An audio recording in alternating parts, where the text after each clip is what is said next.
Right off the top at 3 o'clock, look at that. Powerful winds knocking down trees, causing major problems around the Bay Area right now. Even power lines down. Traffic signals out. Likely you know all about it. We're in the thick of it. Good afternoon, everybody. I'm Reed Cowan. So it goes without saying, this is a first alert weather day with potentially dangerous wind gusts making a mess across the region. PG&E says nearly 23,000 customers right now are in the dark. Now, in San Bruno, the winds knocked over this tree, landed right on top of a house. That was the thud. This is along Crestwood Drive.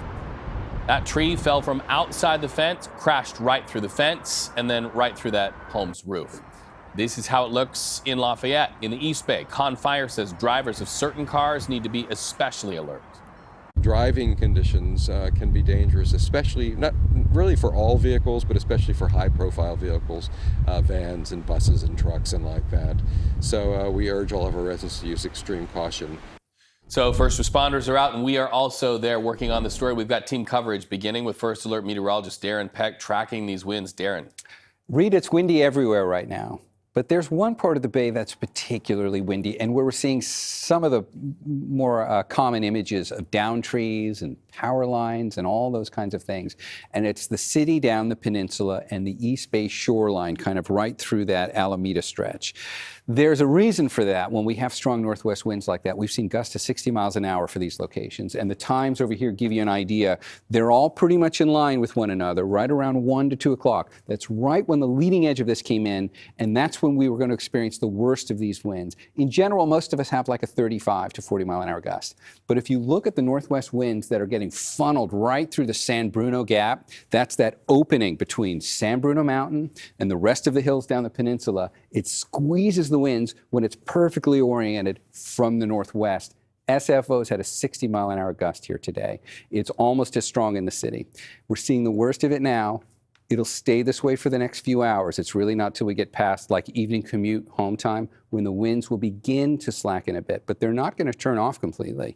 We'll talk about a high wind warning now, which has just been issued from the National Weather Service for some of us, and then we'll talk about what the rest of this storm has in store over the next 4 days. I'll see you with the full First Alert forecast in a few minutes. Back over to you. Edge of our seats. Thank you so much. Max Darrow joins us live now from Redwood City, where we see right behind him, it's a mess. It looks like a tree knocked over onto a house, Max.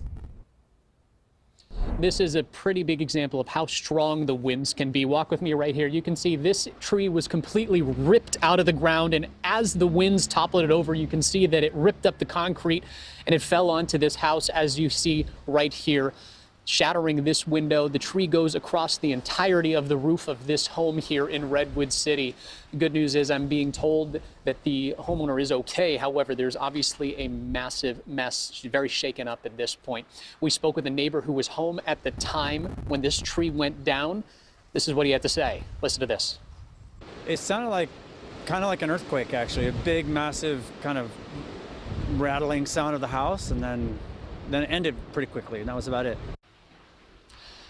So I'm about 5'10". You can see just how large this tree is. This is just the base of it that was pulled out. If you come just this way, you can see how large this is. It doesn't look like it went very deep into the ground, however, which may make sense as to why it was able to topple so far, as it's a very tall tree as well, looking like 50, 60 feet potentially here in Redwood City. This isn't the only example of a tree down here. Redwood City seems to be getting hit pretty hard in terms of the extreme wind here on the peninsula. I've seen trees down on other houses. I saw one on a car that was just near near Woodside Road, and multiple other kinds of incidents like this. This may be the most extreme that we've seen so far, but plenty of people here on the peninsula and in Redwood City dealing with trees down and other hazards. Of the more than 20,000 people without power right now in the Bay Area, about 12,000 of them are right here in the peninsula. Stoplights out in Redwood City as well. It's going to be a long afternoon here in Redwood City. Reed? Yeah, and Max, it's almost the perfect, not so perfect storm, because those grounds are still pretty saturated from all of the rains that we've had. So a wind comes up, it makes it easier for the wind to do the damage like that. We're glad everybody is okay physically. So sad for their house. Max Darrow, as always, excellent reporting. All right, so the winds also knocked out power to other parts of the Bay Area, including at this intersection in San Jose. PG&E says nearly 5,000 customers right now without power in the South Bay. People are also starting to share their videos of the windy conditions online, and we're watching. This is out of Bodega Bay. UC Davis oceanography professor posted pictures writing about upswelling. He says over 30 knots off Bodega Bay and likely closer to 40 this afternoon.